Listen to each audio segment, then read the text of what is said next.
Hello all. അപ്പൊ നമ്മൾ ഇന്ന് ഡിസ്കസ് ചെയ്യാൻ പോകുന്നത് ടൈപ്സ് ഓഫ് ഇൻഫോർമേഷൻസിനെ കുറിച്ചാണ്.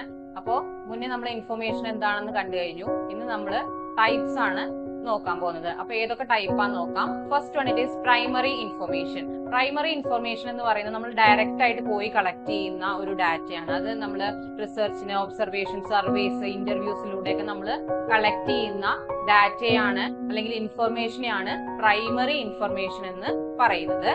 അടുത്തത് എന്ന് പറയുന്നത് സെക്കൻഡറി ഇൻഫർമേഷൻ ആണ്. സെക്കൻഡറി ഇൻഫർമേഷൻ എന്ന് പറയുന്നത് പ്രൈമറി ഇൻഫർമേഷനിൽ നിന്ന് നമ്മൾ എടുക്കുന്ന ഇൻഫർമേഷൻ ആണ് സെക്കൻഡറി ഇൻഫർമേഷൻ. അതായത് ഒരാള് ചെയ്തു വെച്ചിട്ടുള്ള വർക്കിൽ നിന്ന്, റിസർച്ച് വർക്കിൽ നിന്നൊക്കെ, ബുക്സിൽ നിന്ന്, ആർട്ടിക്കിൾസിൽ നിന്നൊക്കെ നമ്മൾ കളക്ട് ചെയ്യുന്ന ഇൻഫർമേഷൻസ് ആണ് സെക്കൻഡറി ഇൻഫർമേഷൻ എന്ന് പറയുന്നത്. ഓക്കെ, അടുത്തത് എന്ന് പറയുന്നത് ക്വാണ്ടിറ്റേറ്റീവ് ഇൻഫർമേഷൻ ആണ്. ഇൻഫർമേഷൻ എന്ന് പറയുന്നത് ന്യൂമറിക്കലി നമുക്ക് റെപ്രസെന്റ് ചെയ്യാനായിട്ട് സാധിക്കും, മെഷർ ചെയ്യാനായിട്ട് സാധിക്കും. അതായത് സ്റ്റാറ്റിസ്റ്റിക്സ്, അതുപോലെ പെർസെന്റേജ് കണക്കാക്കുന്നത്, ഇതൊക്കെ എന്താണ് ക്വാണ്ടിറ്റേറ്റീവ് ആയിട്ടുള്ള ഇൻഫർമേഷന് എക്സാമ്പിൾ ആണ്. അടുത്തത് എന്ന് പറയുന്നത് ക്വാളിറ്റേറ്റീവ് ആണ്. ഇതെന്താണ്? ഇതൊരു മെഷറിംഗ് ടൈപ്പ് അല്ല, ഇതൊരു ഡിസ്ക്രിപ്റ്റീവ് ആയിട്ടുള്ളതാണ്. അത് ഒബ്സർവേഷൻ, ഇന്റർപ്രിട്ടേഷൻ ആയിട്ട് എഴുതുന്ന ടൈപ്പ് ഓഫ് ഇൻഫർമേഷൻ ആണ് എന്ന് പറയുന്നത് ക്വാളിറ്റേറ്റീവ് ഇൻഫർമേഷൻ എന്ന് പറയുന്നത്. നെക്സ്റ്റ് എന്ന് പറയുന്നത് സ്ട്രക്ചേർഡ് ഇൻഫർമേഷൻ. അതിന്റെ പേര് സൂചിപ്പിക്കുന്ന പോലെ തന്നെയാണ്. അതിനെന്താണ്? ഒരു ഫ്രീ ആയിട്ടുള്ള ഡിഫൈൻ ചെയ്തിട്ടുള്ള ഒരു സ്ട്രക്ചർ ഉണ്ടായിരിക്കും. ആ സ്ട്രക്ചറിലൂടെ ആയിരിക്കും അത് പോകുന്നത്. അത്തരത്തിലുള്ള ഇൻഫർമേഷനാണ് നമ്മൾ എന്താ പറയാ സ്ട്രക്ചേർഡ് ഇൻഫർമേഷൻ എന്ന് പറയുന്നത്. അടുത്തെന്ന് പറഞ്ഞാൽ അൺസ്ട്രക്ചേർഡ് ആണ്. അതെന്താണ്? ഒരു പ്രീ ഡിഫൈൻഡ് ആയിട്ടുള്ള ഒരു ഇൻഫർമേഷൻ ആയിരിക്കില്ല. അതായത് ഇമെയിൽ, സോഷ്യൽ മീഡിയ പോസ്റ്റുകൾ, അതുപോലെ അതിനൊരു സ്ട്രക്ചർ ആയിട്ട് പ്രീ സ്ട്രക്ചേർഡ് ആയിട്ടുള്ള ഒരു തരത്തിലുള്ള ഇൻഫർമേഷൻ ആയിരിക്കില്ല. അടുത്തത് പറയുന്നത് tangible information. Information stored in physical format such as books, news papers, CDs, DVDs, etcetera. അത്തരത്തിലുള്ള ഇൻഫർമേഷനാണ് നമ്മൾ എന്ത് പറയാ ടാഞ്ചിബിൾ ഇൻഫർമേഷൻ എന്ന് പറയുന്നത്. അതേപോലെ തന്നെയാണ് അടുത്തത് ഡിജിറ്റൽ ഇൻഫർമേഷൻ. ഡിജിറ്റൽ ഇൻഫർമേഷൻ എന്ന് പറയുന്നത് എന്താണ്? ടെക്സ്റ്റ് ഫയൽസ്, വീഡിയോസിലൊക്കെ നമ്മൾ സൂക്ഷിക്കുന്ന, നമുക്ക് ലഭിക്കുന്ന ഇൻഫർമേഷൻ നമുക്ക് എന്ത് പറയാം? ഡിജിറ്റൽ ഇൻഫർമേഷൻ എന്ന് പറയാനായിട്ട് പറ്റും. അത് പബ്ലിക് ഇൻഫർമേഷൻ. ഒരു പബ്ലിക്കിന് വേണ്ടി നമ്മളൊരു എന്താ പറയാ ഒരു അറിവ് കൊടുക്കുക, ഒരു ഇൻഫർമേഷൻ പാസ് ചെയ്യണം. അതായത് മഴക്കാല രോഗങ്ങളെ കുറിച്ച് നമുക്കൊരു അറിവ് കൊടുക്കണമെങ്കിൽ, ഒരു ഇൻഫർമേഷൻ കൊടുക്കണമെങ്കിൽ പബ്ലിക്കായിട്ട് പൊതുവായിട്ട് നമുക്ക് കൊടുക്കാനായിട്ട് പറ്റുള്ളൂ. ഇൻഡിവിജ്വൽ ആയിട്ട് കൊടുക്കുമ്പോൾ അത് നമുക്ക് ബുദ്ധിമുട്ടാണ്. അപ്പൊ അത്തരത്തിലുള്ള ഒരു ഇൻഫർമേഷൻ ആണ് പബ്ലിക് ഇൻഫർമേഷൻ കൊണ്ട് ഉദ്ദേശിക്കുന്നത്. അടുത്തെന്ന് പറഞ്ഞാൽ പ്രൈവറ്റ് ഇൻഫർമേഷൻ ആണ്. ഇതെന്താണ്?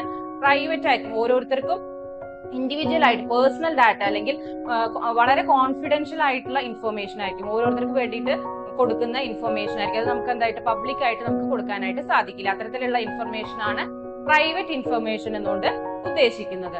അതെന്ന് പറഞ്ഞാൽ ഡൊമെയിൻ സ്പെസിഫിക് ഇൻഫർമേഷൻ ആണ്. ഓരോ ഡൊമെയിൻസ് ഉണ്ടാവും ഇതിന്. അതായത് മെഡിക്കൽ ഫീൽഡ്, ലോ, എഞ്ചിനീയറിംഗ്, അങ്ങനെയുള്ള ഓരോ ഡൊമെയിൻസ് ആയിട്ട് കൊടുത്തിട്ട് ഓരോ ഡൊമെയിനിലുള്ള സ്പെസിഫൈ ചെയ്ത് കാറ്റഗറൈസ് ചെയ്തുകൊണ്ടുള്ള ഇൻഫർമേഷൻ ടൈപ്സ് ആണ് ഡൊമെയിൻ സ്പെസിഫിക് ഇൻഫർമേഷൻ കൊണ്ട് ഉദ്ദേശിക്കുന്നത്. നെക്സ്റ്റ് എന്ന് പറഞ്ഞാൽ റിയൽ ടൈം ഇൻഫർമേഷൻ. നമ്മളിപ്പോ ന്യൂസിൽ കാണുന്നില്ലേ, ലൈവ് ന്യൂസ് നമുക്ക് ഇപ്പോ ഈസി ആയിട്ട് കാണാനായിട്ട് പറ്റും. അപ്പൊ നടക്കുന്ന ഏത് ലോകത്ത് എവിടെ നടക്കുന്ന ഇൻഫർമേഷൻ ആണെങ്കിൽ പോലും ന്യൂസ് ആണെങ്കിൽ നമുക്ക് ലൈവ് ആയിട്ട് കാണാനായിട്ട് സാധിക്കും. അത്തരത്തിലുള്ള ഒരു ഇൻഫർമേഷൻ ആണ് റിയൽ ടൈം ഇൻഫർമേഷൻ എന്നുകൊണ്ട് ഉദ്ദേശിക്കുന്നത്. Next it is historical information. Information related to past events. മുന്നേ നടന്നിട്ടുള്ള കാര്യങ്ങളെ കുറിച്ച് ഉള്ള ഇൻഫർമേഷൻ ആണ് ഏത് ടൈപ്പിൽ പെടുന്നതാണ്? ഹിസ്റ്റോറിക്കൽ ഇൻഫർമേഷൻ എന്ന ടൈപ്പിൽ പെടുന്നതാണ്. അടുത്താണ് വെരിഫൈഡ് ഇൻഫർമേഷൻ.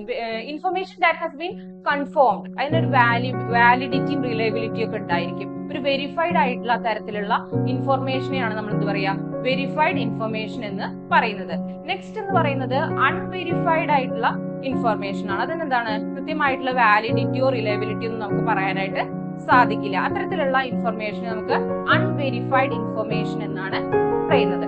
ഓക്കെ, അപ്പൊ ഇത്തരത്തില് ഇതാണ് നമുക്ക് എന്ത് പറയുന്നത് ടൈപ്സ് ഓഫ് ഇൻഫർമേഷൻ എന്ന് പറയുന്നത്. ഇങ്ങനെ കാറ്റഗറൈസ് ചെയ്യുന്നതിലൂടെ നമുക്ക് ഏത് ടൈപ്പ് ഓഫ് ഇൻഫർമേഷൻ ആണോ ആവശ്യം അത് കാറ്റഗറൈസ് ചെയ്ത് എടുത്തു കഴിഞ്ഞാൽ നമുക്ക് ഈസി ആയിട്ട് അനലൈസ് ചെയ്യാനും ഡാറ്റ യൂസ് ചെയ്ത് നമുക്ക് കാര്യങ്ങൾ ചെയ്യാനായിട്ട് സാധിക്കും. അപ്പൊ ഇത്രയാണ് എന്റെ ടോപ്പിക് വരുന്നത്. Thank you.